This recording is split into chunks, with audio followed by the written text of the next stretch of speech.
जाता या इक़दाम की तरफ नहीं जाया जाता। अचानक रातों रात कोशिश की जाती है। फिर हर सूरत में जल्दी करनी है। क्यों जल्दी करनी है? अवाम का एतमाद बहुत जरूरी है। इस दौर में जब हम तरमीम कर रहे हैं आइन के अंदर, पाकिस्तान के अवाम बहुत बेदार हो चुके हैं, बहुत आगाह हो चुके हुए हैं। लिहाजा अगर हम खुदा न खास्ता सी तरमीम करेंगे जिसमें पाकिस्तान के अंदर जो मौजूद पार्टियां, सियासी पार्टियां, बिलखुसूस PTI, अगर ये साथ ही देगी तो अवाम के अंदर ये मुतनाज़ा तरमीम भी हो जाएगी और आइन भी मुतनाज़ा हो जाएगा। लिहाजा बंदों को उठाना, अगवा करना, प्रेशराइज करना और सख्ती करना, पता नहीं रास्ते बंद कर देना, ये कौन सी तरमीम हो रही है? लिहाजा जरूरी नहीं है कि हम आपस में बैठ सकते हैं। यहां पर हम इकट्ठे हैं, मिलते हैं, सलाम करते हैं, एक दूसरे को पर एतमाद कर सकते हैं। इसके लिए माहौल बनाना पड़ता है। माहौल ना बनाएंगे तो हम इसका नुकसान उठाएंगे और पाकिस्तान को नुकसान करेंगे। मेरी गुजारिश ये है कि इस वक्त पाकिस्तान के अवाम में देख रहे हैं, हम सबको देख रहे हैं, खुदा भी देख रहा है। रियासत की ताकत चंद सुतून होते हैं जिनमें से एक अवाम का एतमाद। अगर कोई सिस्टम अपने अवाम का एतमाद खो बैठे तो वो नहीं चल सकता, उसके फैसले भी नाफिज नहीं होते, अवाम उसको कबूल नहीं करते।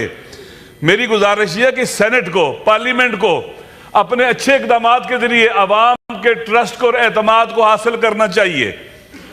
मेरी गुजारिश, हम चीखते हैं कि उठाया जा रहा है लोगों को, अगवा किया जा रहा है लोगों को, प्रेशराइज किया जा रहा है लोगों को, कोई सुनता ही नहीं है, कोई जवाब ही नहीं देता।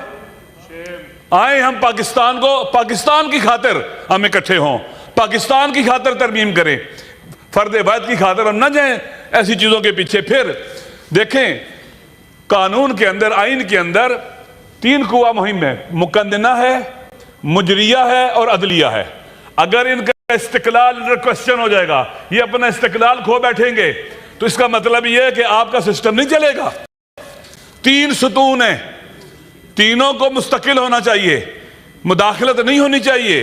अगर इस्तिकलाल खत्म हो जाएगा, मुकन्नना या मुजरिया ये कि सारी पावर अवाम ने मुझे दी है, आप मुझे बतलाएं अवाम ने कहां पावर दी है इस वक्त हमें?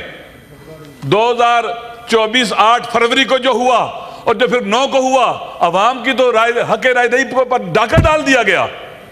अवाम ने नहीं इस तरह का हक हमें दिया कि हम आए और ऐसी तरमीम करें जिससे अवाम को कोई फायदा ही ना हो। फिर ऐसे तरीके से करें, बेढंगे तरीके से, बेढंगे तरीके से करें कि रईस इज्जत भी खत्म हो जाए। मेरे ख्याल में जो अभी तरमीम आई हैं, अगर कंसेंसस के साथ होता और आराम से होता, किसी को शायद एतराज ना होता, किसी को एतराज ना होता। लेकिन हम एहतजाज करते हैं इस बुनियाद पर कि क्यों लोगों को उठाया गया, MNAs को उठाया गया, सेनेटर्स के साथ ज्यादती जुल्म हुआ।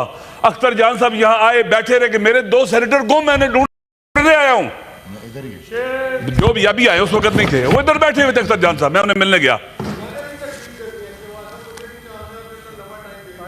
मैं पार्लियामेंट्री लीडर हूं मेरे भाईजान, तो आप मेहरबानी करें, बर्दाश्त कर लें।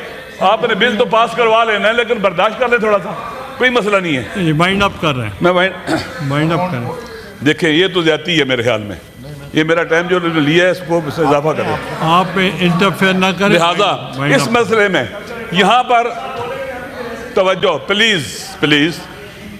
देखिए, अभी मैंने लिखा हुआ है, मैं बोलूंगा।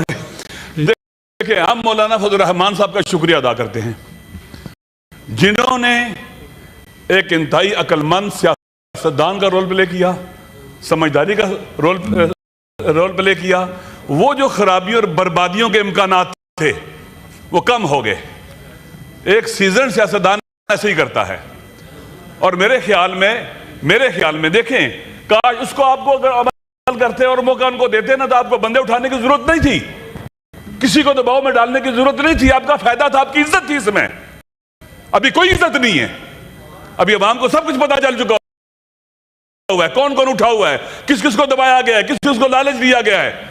तो तमीज़ के जरिए लालच, तहदीद, डरा कर या धोखे के साथ, तो ये ना करना पड़ता। सबकी इज्जत होती, सहबान की इज्जत होती, हम सब की इज्जत होती। वल्ला अवाम की नजरों में अगर हम गिर जाएंगे, हमारी क्या हैसियत रहेगी? अगर आप मौलाना साहब को और टाइम देते और वक्त देते, मुझे यकीन है चीजें बेहतर हो सकती थी, और बेहतर हो सकती थी, और किसी के साथ ज्यादती करने की जरूरत ना पड़ती। लिहाजा मैं आखिर में मौलाना साहब का शुक्रिया अदा करता हूं कि मौलाना ने अपने तीन बहुत ज्यादा कोशिश की है शुक्रिया। और इन मसाइल को